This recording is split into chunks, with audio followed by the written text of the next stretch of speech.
வாங்கினது பாரு, ஆனா போட்ட மசாலாவே வேற.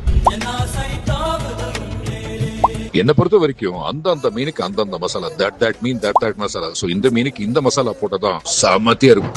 அப்படி நம்மளோட மேட் ஷெஃப் சொல்ற மாதிரி இந்த வைரலான ஃபிஷ் மசாலால என்னதான் ரொம்ப ஸ்பெஷலா இருக்குங்கிறத நம்மளும் செஞ்சு பார்த்துடலாம் வாங்க. தவா நல்லா ஹீட் ஆனதுக்கு அப்புறம் நல்லா ஒரு கரண்டி போல செக்ல ஆட்டின தேங்காய் எண்ணெய் ஊற்றி இருக்கிறேன். தேங்காய் எண்ணெய் நல்லா ஹீட் ஆனதுக்கு அப்புறம் 20 பல்லு போல பூண்டை வந்து நல்லா பொடியா சாப் பண்ணி வச்சிருக்கேன். அதையும் இது கூட ஆட் பண்ணிட்டு ஒரு பெரிய வெங்காயத்தை நல்லா பொடியா சாப் பண்ணி வச்சிருக்கேன். அதையும் இது கூட சேர்த்துட்டு நல்லா சௌட்டே பண்ணி விட்டுக்கலாம். அது கூடவே கொஞ்சமா ஒரு 1/4 டீஸ்பூன் போல மஞ்சத்தூள், 1 டீஸ்பூன் போல சால்ட் ஆட் பண்ணிட்டு லைட்டா சௌட்டே பண்ணி விட்டுக்கிறேன். ஆனியன் நல்லா கேரமலைஸ் ஆகி கலர் சேஞ்ச் ஆகி வந்ததுக்கு அப்புறம் அதில் கொஞ்சமாக பொடியாக நறுக்கி வச்சிருக்கிற கருவேப்பிலையை ஆட் பண்ணிக்கிறேன். இந்த தேங்காய் எண்ணெய், பூண்டு, வெங்காயம், கருவேப்பிலை எல்லாம் ஒன்றா சேர்ந்து வதக்கும் போது ஒரு ஃப்ளேவர் கொடுக்குது பாருங்கள். வீடே மணக்குதுன்னு தாங்க சொல்லணும் இந்த ஸ்மெல்லை.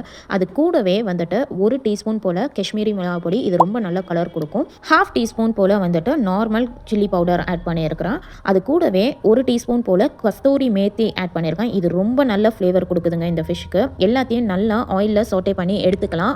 இது மசாலா வந்துட்டு கருகிராமல் சோட்டே பண்ணி எடுத்துக்கணும். இந்த ஸ்டேஜில் நெல்லிக்காய் சைஸில் புளி கரைச்சி வச்சிருக்கேன். அதை இது கூட ஆட் பண்ணிவிட்டு கொஞ்சமாக ஒரு 2 டீஸ்பூன் போல் வாட்டர் ஆட் பண்ணியிருக்கிறேன். இந்த மசாலா வந்துட்டு எண்ணெயிலேருந்து நல்லா கொதிச்சு வரணும். எண்ணெயும் மசாலாவும் செப்பரேட் ஆகி வரணும். அந்த அளவுக்கு நல்லா செப்பரேட் ஆகி வந்ததுக்கப்புறம் 1/2 டீஸ்பூன் பெப்பர் பவுடர் ஆட் பண்ணிவிட்டு நான் ஃபிஷ்ஷில் வந்துட்டு கொஞ்சமாக மஞ்சள் பொடி, உப்பு, மிளகா பொடி ஆட் பண்ணி வச்சுருக்கேன். அதை மசாலா மாதிரி நல்லா அதில் ஸ்ப்ரெட் பண்ணி விட்டுருக்கேன். அந்த மீனை வந்துட்டு இந்த மசாலாவோட சேர்த்துக்கலாம்.